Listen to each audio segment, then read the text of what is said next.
Mesdames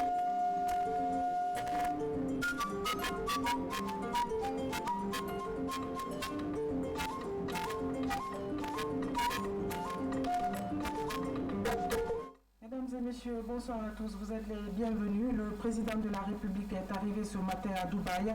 Professeur Alpha Condé prend part demain aux assises du sommet mondial des gouvernements du monde.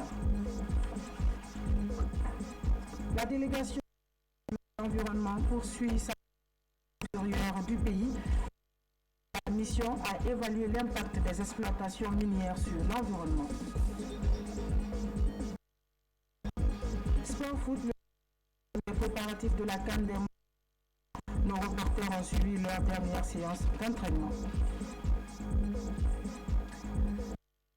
Bonsoir à tous. Le chef de l'État matin à Dubaï, professeur Alpha Condé prendra part au sommet mondial des gouvernements du monde.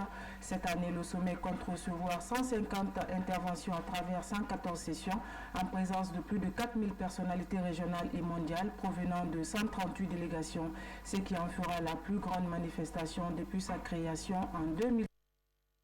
Nous y reviendrons. Voilà l'arrivée du chef de l'État ce matin à Dubaï.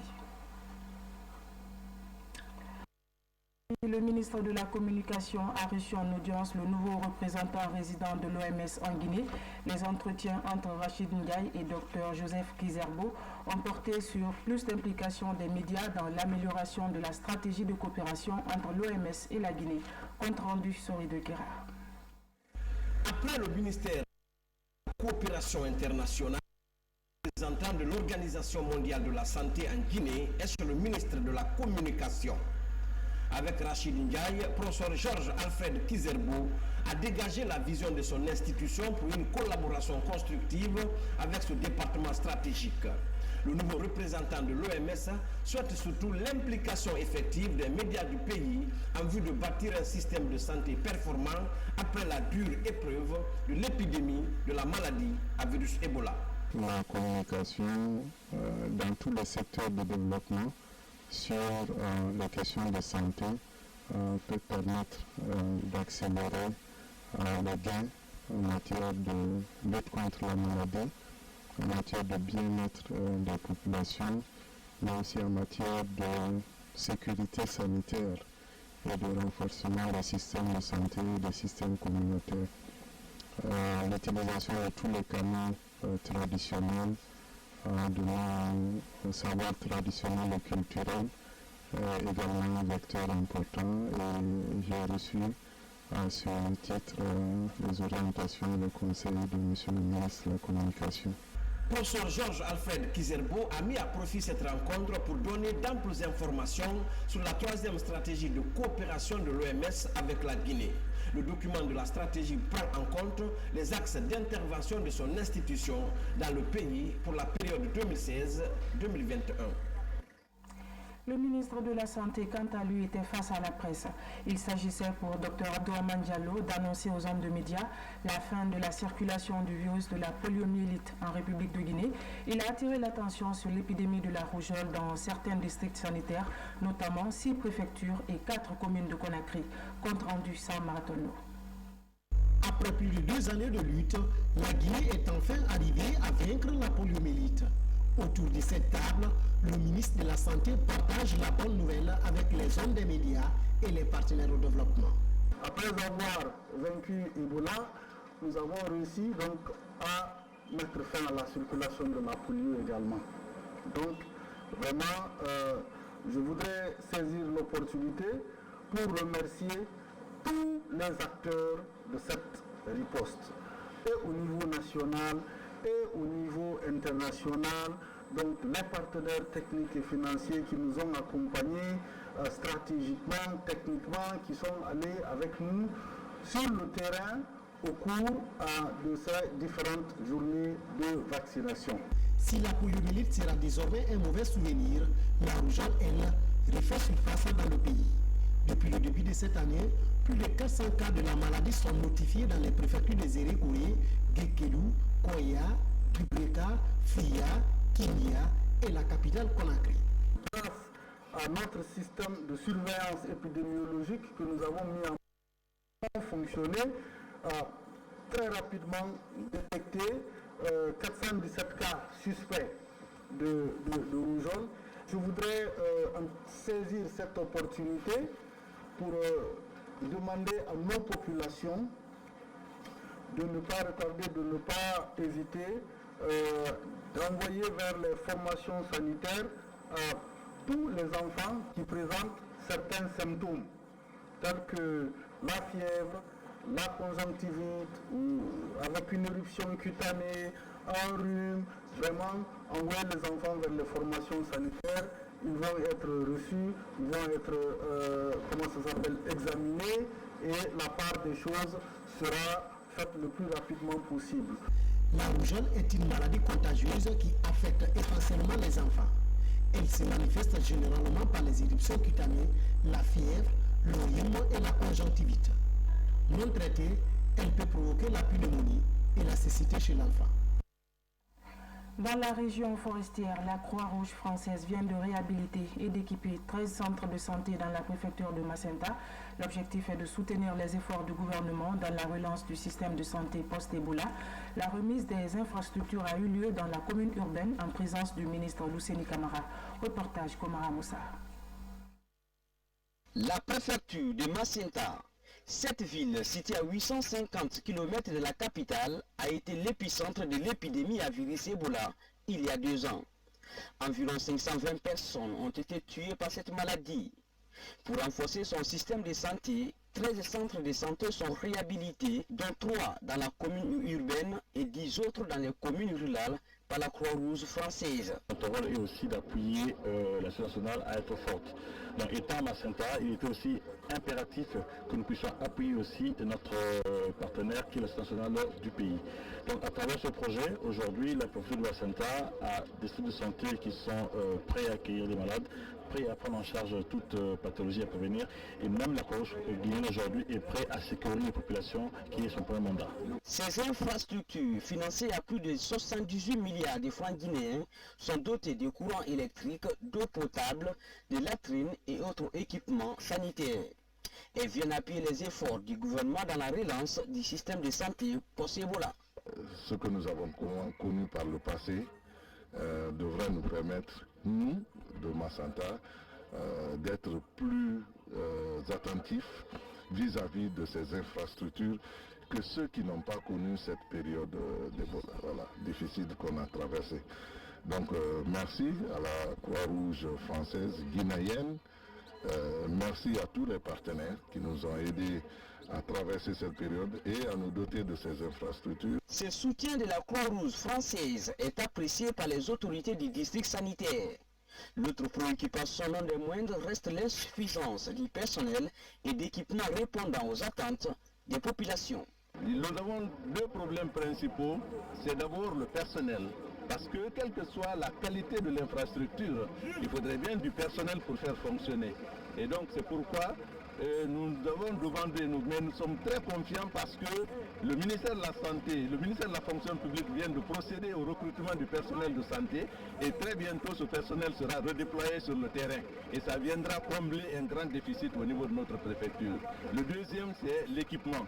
Donc là également, nous tendons la main à d'autres partenaires pour pouvoir équiper les infrastructures qui viennent d'être rénovées. Outre ces centres de santé, le bureau du siège du comité préfectoral de la Croix-Rouge Macenta est complètement réhabilité. Le projet va se poursuivre. Le souhait des initiateurs demeure l'entretien et l'utilisation correcte du matériel médical déjà mis à la disposition des bénéficiaires. Évaluer l'impact des exploitations minières sur l'environnement. Une délégation du ministère de l'Environnement est à l'intérieur du pays pour faire le constat. Après la SAG, la mission a été reçue par les responsables de la SMD, Société minière de Dinguiraye. Reportage Abdoulaye Diallo. L'environnement étant la vache laitière des sociétés minières, sa protection demeure une priorité pour les exploitants. Selon le constat du département de l'environnement, des eaux et forêts, l'exploitation minière constitue l'un des facteurs dévastateurs de la nature. Tout comme la SAG de Sigiri, la société minière de Dinguiraye tente de restaurer les dégâts causés sur l'écosystème. C'est pour dire que nous ne sommes pas seulement intéressés que pour venir exploité de l'or est retourné. Chaque expatrié qui vient en Guinée et qui vient à la SMD doit pouvoir laisser un cadeau à la Guinée et à la communauté. Et il n'y a pas un meilleur cadeau que de planter un manguier dans une communauté qui pourra commencer à porter des fruits dans 3 ans, dans 4 ans, pendant que cet expatrié ne sera plus là. Et cette année, nous avons un projet très spécial, à savoir impliquer les jeunes dans les projets de réhabilitation. La taxe de défrichement est une question qui a suscité assez de polémiques entre la délégation et les responsables des sociétés minières. Pourtant, dans le code forestier, le permis de défrichement serait délivré à toutes les sociétés minières avant leur implantation. Le dernier montant fixé est de 10 millions de francs guinéens par hectare. On ne peut pas parler de protection de l'environnement sans paiement de taxes de redevance environnementale et forestière. Mais malheureusement, les conventions de base n'en parlent nullement pas. Donc ceci, encore une fois, constitue un défi pour le ministère de l'Environnement à relever. Comme souhaite le chef de l'État, la ministre de l'Environnement, des Eaux et Forêts recommande aux responsables des sociétés minières de s'impliquer dans la réorganisation du secteur minier, particulièrement l'orpaillage.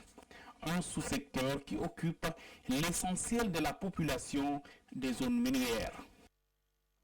150 millions de francs guinéens pour soutenir l'initiative présidentielle de promotion de l'artisanat guinéen. C'est l'appui que vient d'apporter la Confédération patronale des entreprises de Guinée-CEPEG aux professionnels de la filière bois. L'enveloppe devrait permettre aux artisans de produire des échantillons en vue de participer à l'exposition qui se tiendra très prochainement à Conakry. Reportage Alia Camara.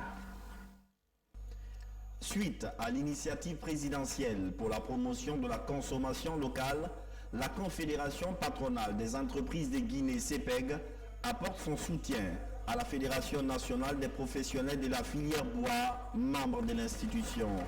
C'est un chèque de 150 millions de francs guinéens. L'enveloppe va permettre à la Fédération de participer efficacement à une exposition artisanale qui se tiendra bientôt à Conakry.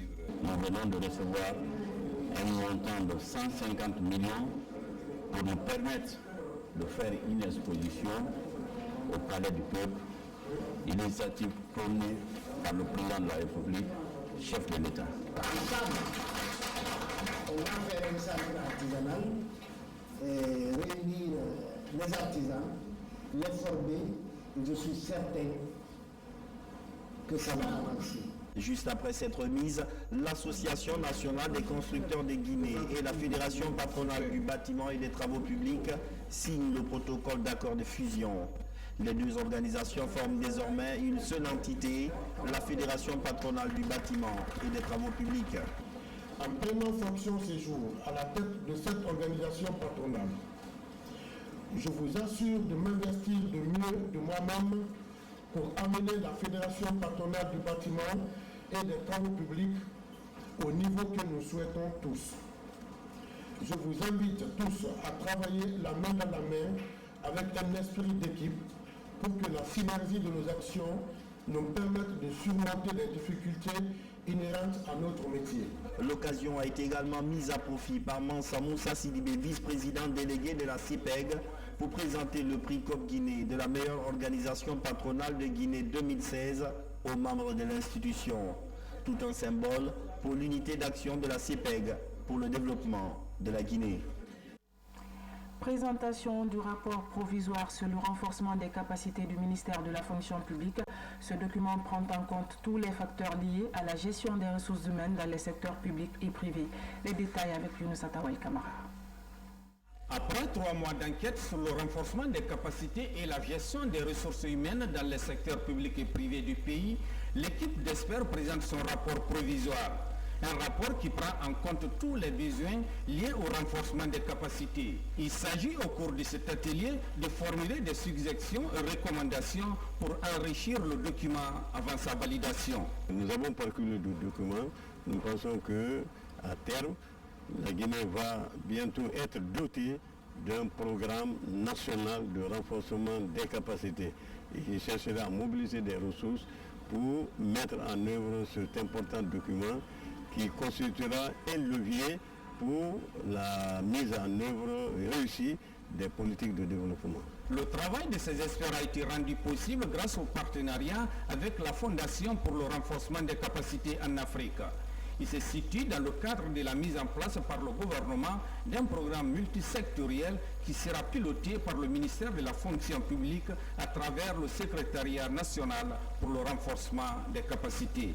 Le gouvernement guinéen veut mettre en place un programme pays multisectoriel de renforcement des capacités et ceci avec un partenariat avec la Fondation africaine pour le renforcement des capacités, la CBF. C'est un prélude à cette étude-là qu'il y a une étude d'évaluation des besoins en renforcement des capacités. Donc cet atelier, c'est pour la validation de cette étude par le Comité national de pilotage du programme pays multisectoriel de renforcement des capacités. Ce rapport de renforcement des capacités sera présenté très prochainement aux autorités guinéennes pour sa validation. La CENI, Commission électorale nationale indépendante, célèbre la promotion du commissaire Pathé Dieng. En effet, celui-là vient d'être promu par les Nations Unies comme un formateur accréditeur bridge. Pathé Dieng est le premier Guinéen à accéder à ce grade. Mais c'est quoi un formateur accréditeur bridge? Élément de réponse avec Makemedozo. Pathé Dieng, commissaire à la CENI, est accrédité au grade de facilitateur accréditeur. Il est le premier à atteindre ce niveau sur le plan national. Une fierté pour la Guinée, mais aussi pour l'équipe de Bakary Fofana qui célèbre cette promotion. Dans la salle, gouvernement, hommes politiques, experts électoraux, collègues et familles du bénéficiaire ne cachent pas leur satisfaction. Les Guinéens doivent être fiers d'avoir aussi dans ce domaine, d'avoir une expertise aujourd'hui internationale. Nous avons tendance dans notre pays à minimiser parce qu'on se connaît tous entre nous, c'est-à-dire les acquis des uns et des autres. Ce n'est pas donné à tout le monde. Avoir 150 heures, avoir 52 semaines justement de formation et accéder justement à ce niveau. Vous n'êtes plus qu'une centaine dans le monde entier, donc beaucoup moins que le nombre de pays qui existent aujourd'hui aux Nations Unies. Vous comprenez justement aujourd'hui ce qu'on est en train de célébrer et ce qu'on est en train d'encourager, combien de fois c'est important. M. Pathé Dieng devient une ressource universelle. Il n'appartient plus à la Guinée toute seule. Et c'est en cela que la Guinée doit être fière, que la CENI doit être fière et que nous allons l'accompagner ensemble. Ce diplôme est le fruit de plusieurs formations bridge enseignées en Guinée et dans la sous-région. Désormais, le Guinéen Pathé Dieng est reconnu par le système électoral des Nations Unies. En Afrique de l'Ouest, ils ne sont que 4 comme lui à avoir atteint ce niveau. Depuis que notre commission électorale nationale indépendante a été mise sur pied, nous étions en quête justement de ce titre de facilitateur accréditeur pour notre pays. Parce que tout simplement, les incidences sont nombreuses sur le pays. Non seulement nous n'aurons plus besoin de recourir à des expertises étrangères pour pouvoir accréditer les administrations électorales, les organisations de la société civile ou même les membres des partis politiques qui s'inscrivent dans le cadre du curriculum bridge, mais aussi ceci nous permet d'avoir comme un ambassadeur au plan international. La CENI poursuit ainsi son programme de formation et de promotion de ses cadres à l'échelle internationale pour une meilleure performance dans la gestion des élections. Le 10 février 1979, la révolution islamique triomphait en Iran sous l'égide de l'ayatollah Khomeini. À Conakry, le 38e anniversaire a été célébré en la résidence de l'ambassadeur iranien en présence de plusieurs invités amis de l'Iran. Une occasion de rappeler les liens d'amitié et de coopération entre Conakry et Téhéran. Fatima Diallo. Spécial commémore les 38 ans de la révolution islamique. À la résidence de l'ambassadeur d'Iran en Guinée, une importante délégation gouvernementale prend part aux festivités. La coopération entre Conakry et Téhéran se porte comme un charme en se diversifiant.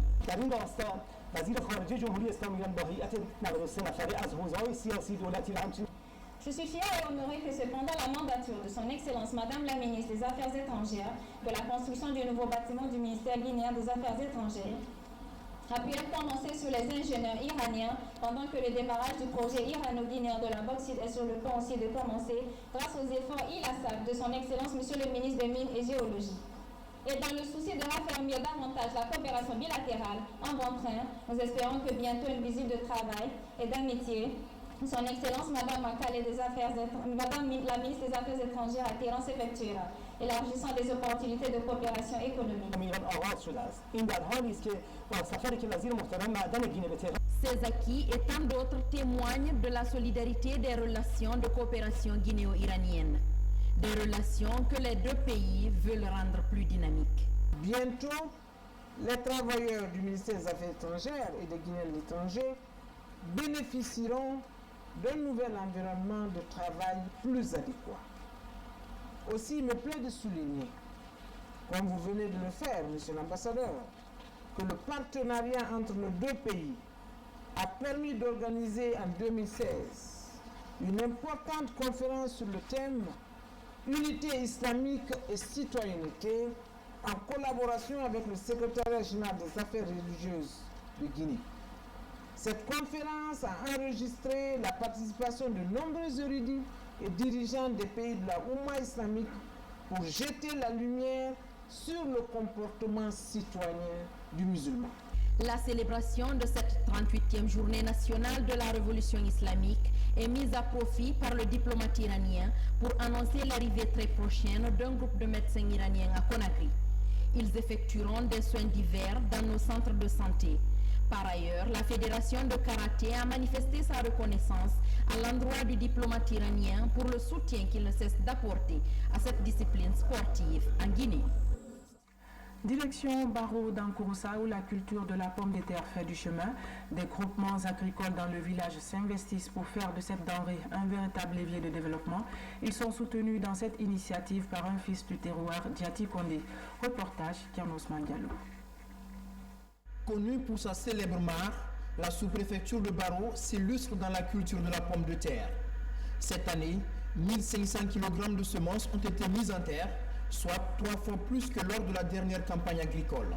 Faire de Barreau une localité pionnière dans la culture de la pomme de terre est une initiative d'un des fils du terroir, Diati Kondé, très investi dans le développement du monde rural.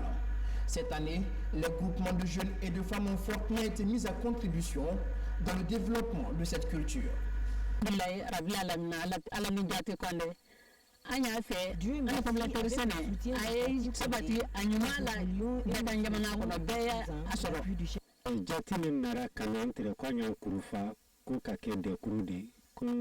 Diati qui nous a encouragés, l'ambassade, il nous a envoyé 5 kg de semences et on a récolté 600 kg. Grâce à un système d'irrigation, les plantes sont régulièrement arrosées. Des ingénieurs sont recrutés pour assurer le suivi aux côtés des paysans. Il y a une motivation en fonction du rendement de l'année dernière.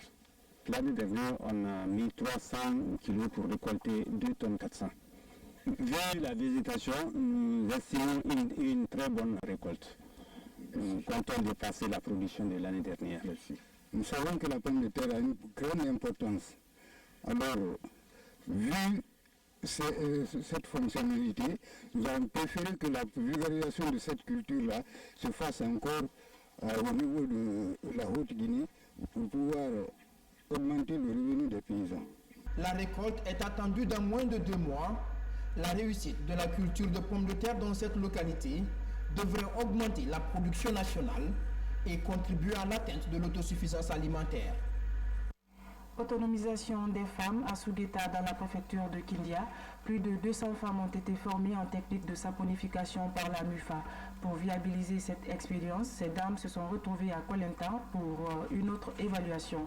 Le point avec Mamadi Gassama. Après avoir été outillés en technique de saponification, les 220 mutualistes du MCD de Soudeta se retrouvent à Kolentan pour faire une autre évaluation. Sur le terrain, les résultats sont satisfaisants. En témoigne la confection de cet important lot de savon fait à base de produits locaux. Dans le temps, on pouvait chasser un enfant à l'école par manque de l'APAE. Parce que c'est le monsieur seulement qui prenait la famille en charge. Mais à partir d'aujourd'hui, les femmes sont capables de fabriquer le savon. elles vendent, elles ont un revenu et ça leur permet de prendre les charges de la famille quelque part. Ce projet bénéficie de l'appui technique et financier de l'Office national de formation et de perfectionnement professionnel et de Afriland First Bank. Nos objectifs sont d'être atteints à travers cette activité de saponification. Les femmes peuvent être plus indépendantes financièrement, mais aussi elles peuvent aussi œuvrer pour le bien-être de leurs enfants et pour capable de toute la famille. Nous sommes désormais outillés en technique de saponification.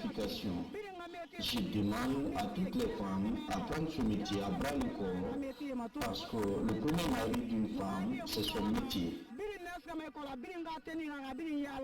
Dans les jours à venir, cette quantité de savon confectionné sera répartie entre les antennes MCD de Sugueta pour des fins de commercialisation. Le Parti démocratique de Guinée commémore le décès de l'héroïne Mbalia Camara qui dirigeait le comité des femmes du PDG RDA. Elle s'est farouchement opposée au trucage électoral, un événement qui a déclenché la grève des 72 jours et lui a coûté la vie le 9 février 1955 à Tondo, aujourd'hui préfecture de Dubrika. Une lecture du Saint-Coran a été organisée par les membres du bureau politique du parti pour le repos de son âme. Makeme Donzo, Guinée Sani. Dans son mausolée repose l'une des plus marquantes figures de la lutte pour l'indépendance. Mbalia Camara a perdu sa vie en défendant la dignité et la liberté. En juin 1954, Mbalia Camara s'était farouchement opposée au trucage électoral et au paiement des impôts. Cette combattante pour l'indépendance nationale a perdu sa vie le 18 février 1955 à Conakry après avoir été éventrée le 9 février alors qu'elle portait un enfant. Mbalia Camara fut une héroïne pour le Parti démocratique de Guinée, le PDG RDA.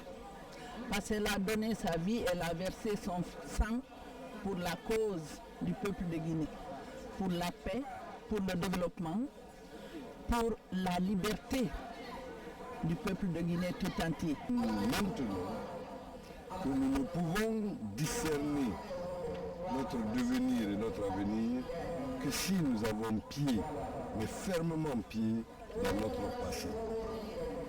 62 ans après son tragique destin, les membres du PDG RDA célèbrent la mémoire de cette héroïne nationale. Mais il y a donc au secteur de la famille et maïoma et colon et baba nous secteur nous rende nan langue fendema donc han na baradandi agadembaye mune mori mouma. Dans ce mausolée, Mbalia Camara repose aux côtés d'autres illustres noms. Almami Famori Touré, Alpha Yaya Diallo, Hadja Mafori Bangoura, Morifinjan Djabate et Ahmed Sekou Touré. Paix à l'âme de nos illustres disparus. Sport foot, le Sili Junior dans les préparatifs de la CAN des moins de 20 ans. Les reporters ont suivi leur dernière séance d'entraînement à Conakry. Qualifiés pour la CAN des juniors, les moins de 20 ans guinéens se préparent activement à faire une bonne figure dans cette compétition. On se prépare, nous savons qu'il y a vraiment, c'est une joute internationale. Donc il ne faut pas la rater. Pour mieux aborder ce rendez-vous continental, le Sili Junior effectuera un stage de formation en Afrique du Sud. Son entraîneur nous parle des grandes lignes de cette escale au pays de Nelson Mandela. Le 13, on va jouer contre le Soudan et après on aura 2 matchs amicaux en aller-retour contre le Cameroun. Actuellement le groupe se sent bien. Le groupe a un bon esprit. Tout le monde se sent bien. Moralement tout le monde est là. Moralement ça va physiquement. Maintenant, on a fait son boulot, ça nous mène de faire notre boulot sur le terrain. À rappeler que la Guinée est dans la poule A avec le pays hôte, l'Égypte et le Mali. Elle jouera le match d'ouverture le 26 février prochain contre la Zambie au Ereas Stadium de Lusaka. Voilà, mesdames et messieurs, c'est la fin de ce journal. Merci à vous de nous avoir reçus chez vous. Très bonne suite de programmes télévisés. Bonsoir et à demain.